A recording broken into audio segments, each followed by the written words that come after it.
સુરક્ષિત નથી ખેડૂતોની જણસી। વીટીવી ન્યૂઝના રિયાલિટી ચેકમાં શેડમાંથી પાણી પડતું હોવાનો ખુલાસો થયો છે। બે શેડમાં પાણી પડવા સાથે પોપડા ખર્યા હોવાનું કેમેરામાં કેદ થયું।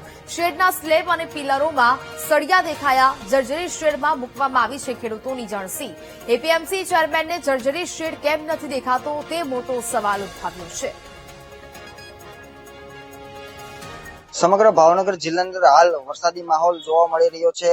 વાત કરીએ તો શહેર સહિત જિલ્લા ગ્રામ્ય પંથકની અંદર ઝરમર વરસાદ આજે વરસી રહ્યો છે। ત્યારે વીટીવીની ટીમ ભાવનગર એપીએમસી ખાતે પહોંચી છે। એપીએમસી ને લઈને જે ખેડૂતો જણસી લેવામાં જણસી પોતાની લઈને આવતા હોય છે, ત્યારે કેવા પ્રકારની એપીએમસી ની અંદર જણસી રાખવા માટેની વ્યવસ્થા છે તેને લઈને વાત કરીશું।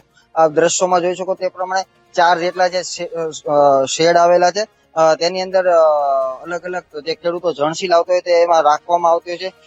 4 શેડ ની અંદર થી જે 2 શેડ છે તે આશરે 20 થી 25 વર્ષ જૂના છે અને એકદમ પડવાની વાટે અટકતા હોય એવું લાગી રહ્યું છે, એટલે કે એકદમ બિસ્માર હાલતમાં જોવા મળી રહ્યા છે। આપ દ્રશ્યોમાં પણ જોઈ શકો છો કે આ જે શેડ નો પિલોર છે, આપ જોઈ શકો છો તમામ પ્રકારનો જે મટીરિયલ છે તે ખવાઈ ગયું છે અને સળિયા દેખાઈ રહ્યા છે। હું સ્લેબ પણ દેખાડીશ, કેમેરામેન ને કહીશ કે સ્લેબ બતાવશે। સ્લેબમાં પણ સેમ પરિસ્થિતિ જોવા મળી રહી છે। જો વધુ વરસાદ પડે તો આની અંદરથી પાણી પણ નીચે ટપકતું હોય છે, પડતું હોય છે। સ્લેબ પણ પડવાની વાટે અટકતો હોય તેવું લાગી રહ્યું છે, તેમાં પણ સળિયા દેખાઈ રહ્યા છે।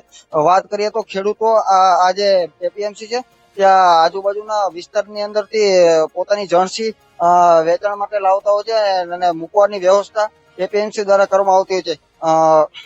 સમગ્ર વાત કરીએ તો આજે ભાવનગર એપીએમ છે તેની અંદર સિંગ દાણા છે, તલ છે, ઘઉં છે, બાજરી છે, જુવાર છે, એરંડા છે સહિતની જે જણસીઓ છે હાલ અત્યારે આવી રહી છે। અત્યારે આ જે શેડ છે ત્યાં બટેકા અને ડુંગળીને જે છે તેને રાખવામાં આવતું હોય છે, ત્યારે આજે જે શેડ છે તેની હાલત જે છે તે એકદમ ગંભીર હાલતમાં જોવા મળી છે। હવે જોવાનું એ રહ્યું કે એપીએમસી આ જે શેડ છે એને પાડે છે કે પછી રિનોવેશન ક્યારે કરે છે, તો એક મોટો પ્રશ્ન ઉભો થઈ રહ્યો છે।